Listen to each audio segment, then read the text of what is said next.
শেষমেশ ভিখারি পাকিস্তান জিতে গেল বন্ধুরা। আর জিতবে না কেন? শ্রীলঙ্কা আজকে এই ডু আর ডাই ম্যাচে এত বাজে ক্রিকেট খেলেছে। প্রথমে বাজে ব্যাটিং করে পাকিস্তানকে মাত্র 134 রান টার্গেট দেয়। ভাই 134 রান কি ডিফেন্ড হয়? কঠিন উইকেট, মোটামুটি 160 থেকে 70 রান মিনিমাম টার্গেট দিলে হয়তো শ্রীলঙ্কা এই ম্যাচটা জিততে পারত, কিন্তু শ্রীলঙ্কা জিততে পারলো না। পাকিস্তান 5 উইকেটে ম্যাচটা জিতে গেল আর শ্রীলঙ্কা প্যাকেট হয়ে বাড়ি চলে গেল।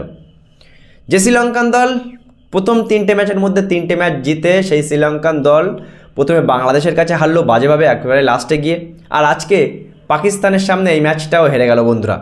দেখো পাকিস্তান কিন্তু এই ম্যাচটা, এই রানটা, এই 133 রানটা মোটামুটি একেবারে ইজিলি তুলিনি। তাদেরও কিন্তু 5টা উইকেট পড়েছে, তাদেরও কিন্তু 18 ওভার লেগেছে।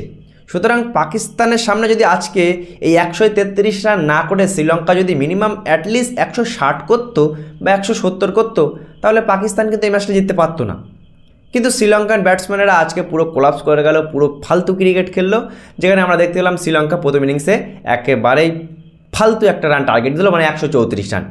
যে রানটা পাকিস্তান 18 ওভারে 5 উইকেটে রানটা চেস করে দিল, এবং পাকিস্তানের যে ফাইনাল খেলার স্বপ্ন, সেই স্বপ্নটা এখনও বেঁচে থাকলো। আর শ্রীলঙ্কা সহজেই ফ্লাইট ধরে আজকে রাত্রে হয়তো তারা বাদ পড়বে।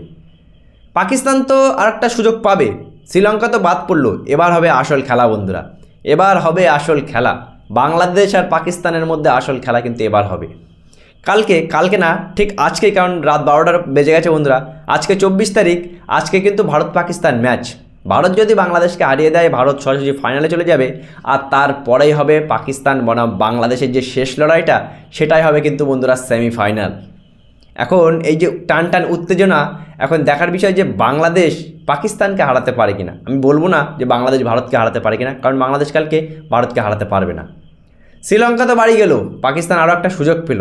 তাহলে ভারতের সাথে ফাইনাল খেলবে কোন দল? অবশ্যই জানাও কমেন্ট করে, এবং ভিডিওটি ভালো লাগলে চ্যানেলটি সাবস্ক্রাইব অথবা ফলো করবে, এবং ভিডিওটি বেশি বেশি করে শেয়ার করে দেবে।